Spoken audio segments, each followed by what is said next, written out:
Estamos aqui no Gênero e Desigualdades. Iremos discutir hoje a questão da saúde mental e violações de direitos humanos no contexto da Covid-19.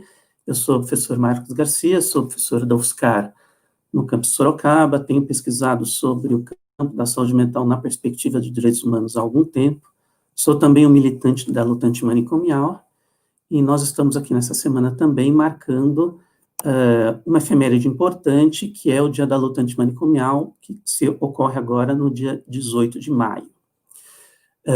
Então, nós vamos começar falando um pouquinho sobre o que significa esse dia, né, pensando um pouco o que é essa lógica dos manicômios, para daí nós conseguirmos pensar um pouco o campo da saúde mental dentro dessa perspectiva que eu falei, e relacionando aí com a questão da pandemia da Covid-19, que é um elemento onipresente nas nossas vidas hoje, e é importante a gente tentar pensar que relações são essas.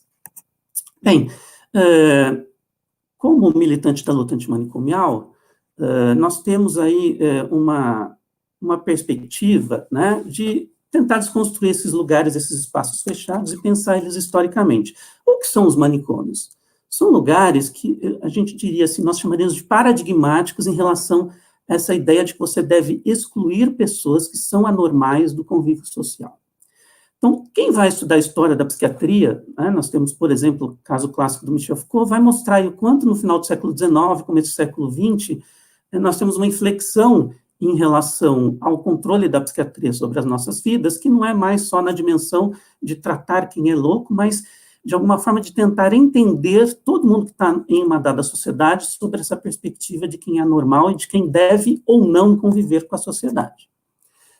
Então, quando nós estudamos a história dos manicômios, nós vemos claramente aí como o racismo, por exemplo, é onipresente nessa história, na medida em que nós temos teorias como a da degeneração, né, onde você vai dizer que certas pessoas têm problemas que são devidos a questões de ordem genética e que essas pessoas, portanto, teriam problemas de saúde mental que seriam crônicos e que não poderiam conviver com as demais, porque, de alguma forma, prejudicariam essa vida em sociedade. Essa lógica, ela vem sendo estudada, né, em diversos outros campos.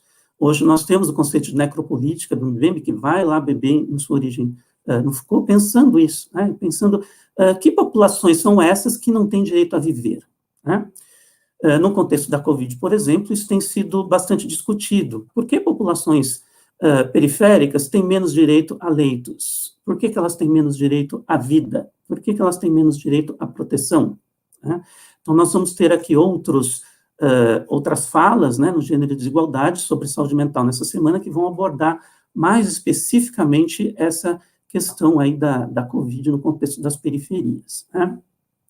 Essa visão de saúde mental relacionada a direitos humanos, portanto, ela parte diretamente do pressuposto, né, e do estudo de como as diversas formas de opressão, elas se refletem sobre a saúde mental das pessoas e das populações. Então, fenômenos como racismo, como machismo, como a desigualdade de classes, como a LGBTfobia, elas vão, de alguma forma, ser diretamente responsáveis aí pelo nosso sofrimento mental.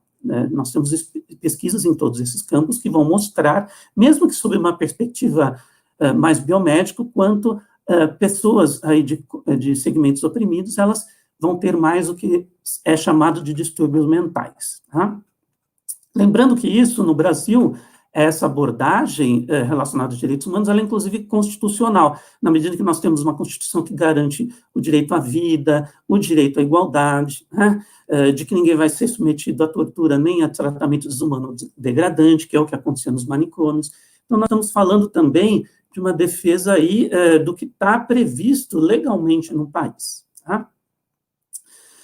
No caso, pensando essa implicação aí desse entendimento da saúde mental para a Covid, uma primeira coisa que chama a atenção nossa, né, é o fato de nós estarmos, classe média, que nesse sentido temos até os segmentos mais privilegiados, que temos a possibilidade, né, de estar em distanciamento social, o quanto isso nos afeta, né? Então, muita gente aí que está nos assistindo, nos ouvindo, deve estar percebendo como é ruim você ficar trancado dentro de um espaço, né? O quanto o ficar trancado, ficar trancafiado é por si só algo que gera sofrimento mental para nós, tá? Fora isso, uma outra coisa que que pode ser importante nesse momento, é o quanto fica claro, né, que o nosso sofrimento mental, ele não precisa ser estudado a partir de uma perspectiva biomédica. Na medida em que nós somos diretamente afetados pelo próprio fato de estar em casa, por quebrar nossas rotinas, por, de alguma forma, termos que ficar mais no mundo online, virtual, do que no mundo físico, né? Tudo isso vai mostrar para a gente o quanto a nossa saúde mental ela está relacionada a um contexto social. Portanto, ela não é algo biológico, algo que é dado por uma situação interna, por um desequilíbrio bioquímico, o que você quer que seja, né? Então, nós percebemos o impacto aí dessas vivências coletivas sobre a nossa vida psíquica, nosso sofrimento mental. Então, acho que isso pode ajudar a ficar mais claro, né, essa concepção de saúde mental pensada nessa perspectiva, tá?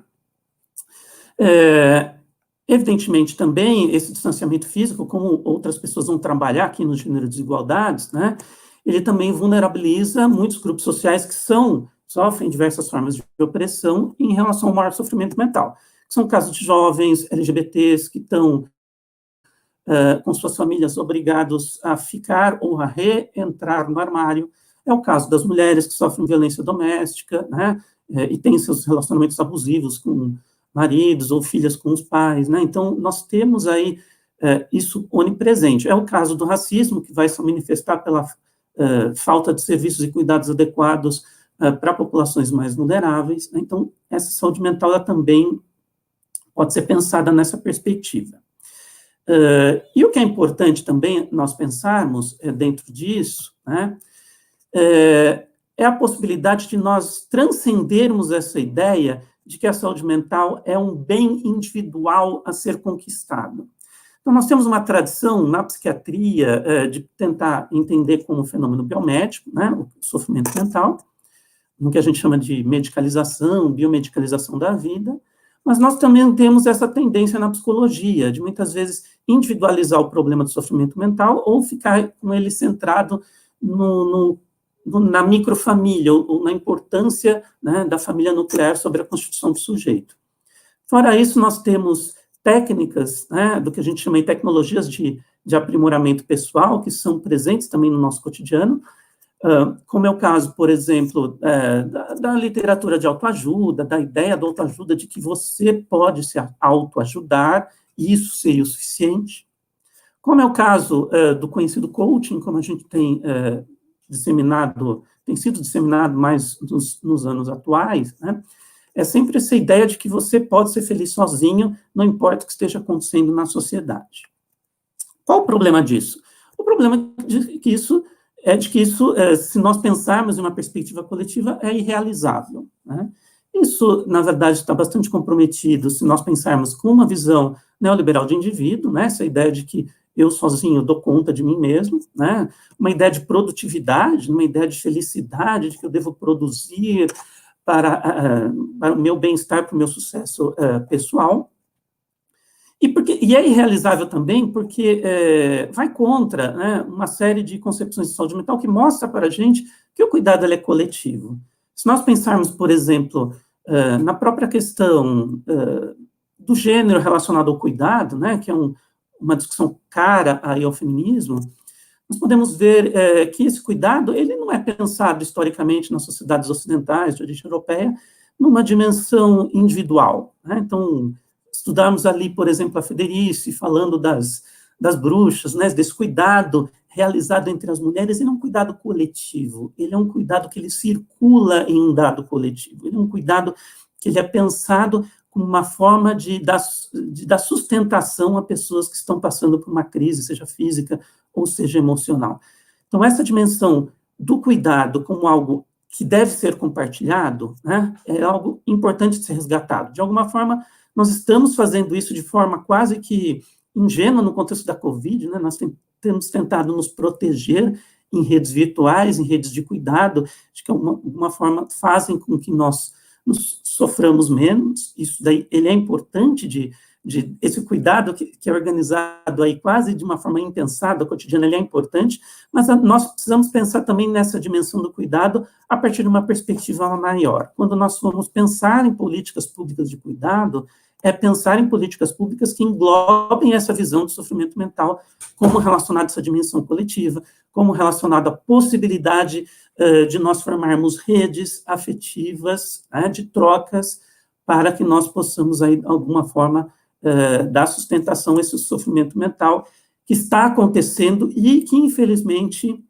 as previsões realistas são de que vão piorar em função dos próprios efeitos da epidemia, não somente relacionados às perdas, aos lutos, de pessoas queridas, mas também aos lutos de projetos pessoais, que deixarão de acontecer por causa disso, e também sobre lutos que são relacionados, ou consequências relacionadas à própria crise econômica, que certamente há de se seguir aí a pandemia e que isso nos afetará de forma significativa.